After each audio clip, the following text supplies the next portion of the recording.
जी हाँ, तो 6:04 वक्त रहेगा, 6:04 वक्त रहेगा और तैयारी पूरी हो चुकी है। न्यूज़ 18 स्टूडियो में भी इस वक्त 1 घंटा, लगभग 1 घंटा 24 मिनट का वक्त हिंदुस्तान ही नहीं पूरी दुनिया के लिए बेहद खास होने वाला है। अगले 1 घंटे 24 मिनट में वो होने वाला है जो आज से पहले कभी नहीं हुआ। दुनिया की बड़ी से बड़ी महाशक्ति आज तक जिस मिशन में नाकाम रही, आज वही मिशन हिंदुस्तान पूरा करने वाला है।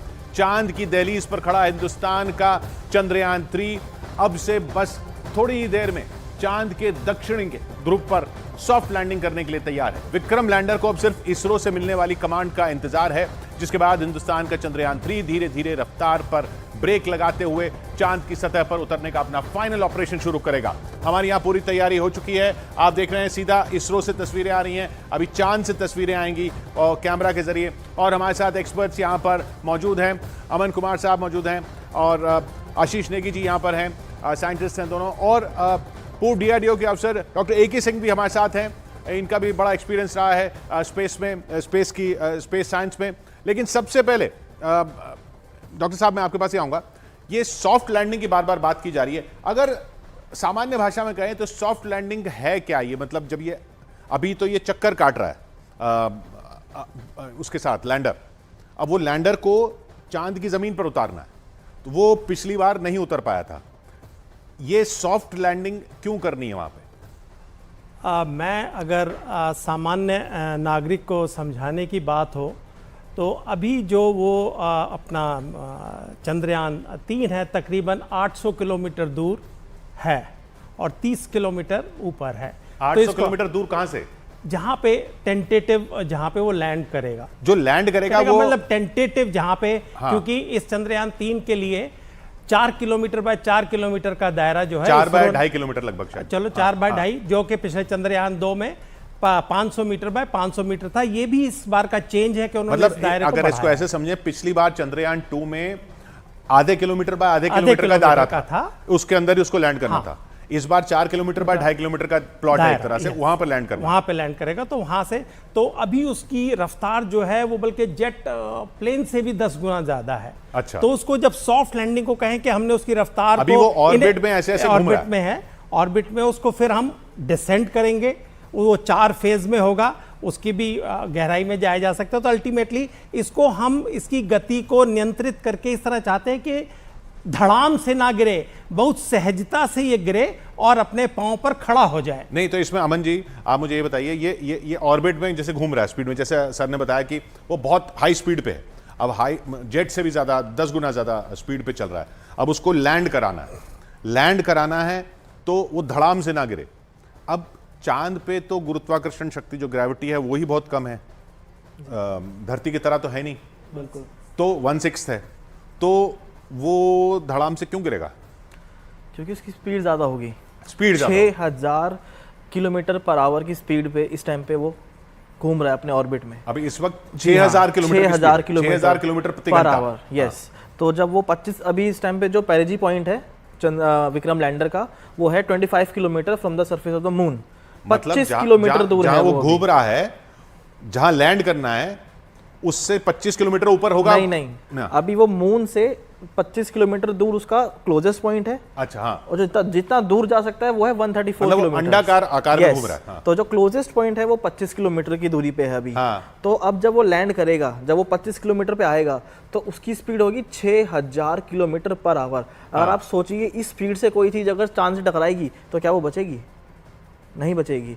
तो उसी स्पीड को डिक्रीज करना है एप्रोप्रिएटली, स्टेज वाइज, और लैंडर को सेफली जो है लैंड करवाना है चांद की सरफेस पे, जिसको हम सॉफ्ट लैंडिंग कहते हैं। तो ये पिछली बार क्यों नहीं हो पाया था आशीष जी? पिछली बार हमारा जो चंद्रयान 2 था उसके साथ हमारी कुछ मिसकम्युनिकेशन गैप होने की वजह से ये सॉफ्ट लैंडिंग पॉसिबल नहीं हो पाई, जो कि अब हम इस वाले चंद्रयान 3 को लेके बहुत पॉसिबिलिटीज बना के लेके चले हैं कि हम, मतलब स्पीड सही तरीके से कम नहीं हो पाई थी, क्या हुआ था?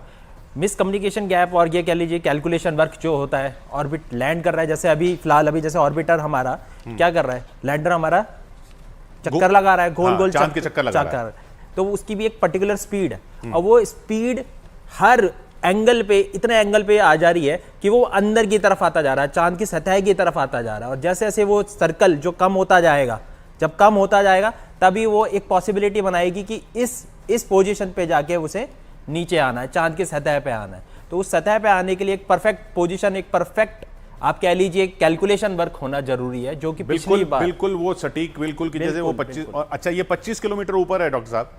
तो ये अच्छा ये चुना कैसे जाता है, ये 4 बाय 2.5 किलोमीटर का प्लॉट जो है? ये इसलिए क्योंकि पूरे चांद की तो सरफेस देखो तो बहुत ज़्यादा है। हाँ। तो और ये साउथ पोल पे वो वैसे ही बहुत रफ सरफेस है, उसमें बड़े गड्ढे हैं, पहाड़ से हैं, मतलब एजेस हैं। तो उन्होंने ऑलरेडी, क्योंकि इमेजरी हिंदुस्तान के इसरो के पास है, बिकॉज जो नासा के सैटेलाइट है वो काफ़ी दिन से इसकी सरफेस को अध्ययन कर रहे हैं, और पहले हमारे पास भी कुछ इसका डेटा है। तो वहाँ पे जहाँ हमने एक ऑब्जेक्टिव था कि हम इसको इस कोऑर्डिनेट्स पे उतारेंगे, उसके पास उन्होंने कहा कि भाई हम इतने बाय इतने एरिया में टेंटेटिवली उतारेंगे, जो वो कि एरिया ऐसे एरिया चुना गया होगा ना कि वहाँ पे गड्ढे वगैरह नहीं है। हाँ, उसमें कई चीज़ें हैं कि बहुत ज़्यादा मतलब गड्ढे ना हो, या कोई ऐसी एज ना हो जहाँ पे कि उसमें सूरज की लाइट ना, शेडोड रीजन ना हो। अगर शेडोड रीजन होगा तो ये जो हमारा प्रज्ञान है ये काम ही नहीं कर पाएगा, क्योंकि इसको तो सनलाइट चाहिए, सोलर एनर्जी उसको, तभी वो काम करेगा। तो ये नहीं, मैं एक चीज़ मैं कहता हूँ, आप मुझे बताइएगा अगर मैं गलत कह रहा हूँ। अभी तक जो हमें समझ में आया कि इसके 4 हिस्से हैं। एक तो हो गया रॉकेट जो ऊपर लेकर गया है, दूसरा हो गया ऑर्बिटर या प्रोपल्शन मॉड्यूल, इसमें जो है जो रॉकेट से धरती से उधर गया और फिर ये चांद की कक्षा में चक्कर काट रहा है वो ऑर्बिटर से। ऑर्बिटर के साथ या मॉड्यूल, प्रोपल्शन मॉड्यूल के साथ फिर एक लैंडर है, जो लैंडर चंद्रयान 1 में नहीं था। चंद्रयान 1 में सिर्फ ऑर्बिटर था। तो ये लैंडर जो है ये तीसरा हिस्सा हुआ, ये लैंड करेगा चांद की कक्षा से निकल के चांद के ऊपर। फिर उसके अंदर रोवर है, लैंडर के अंदर वो रोवर जिसका नाम प्रज्ञान, वो निकलेगा इसमें से। अगर ये सही लैंडिंग कर गया और वो सही निकल गया तो फिर वो स्टडी करेगा। ये चार हिस्से हैं, ये मैं सही कह रहा हूं? हमारे साथ जगह जगह से लोग भी जुड़ रहे हैं। इसरो से हमारे साथ इस वक्त सबीना भी जुड़ी हुई हैं, और नेहरू प्लेनेटेरियम से हमारे साथ प्रियंका हैं। लेकिन सबीना, अभी क्या हो रहा है वहां पर, क्या पता चल रहा है?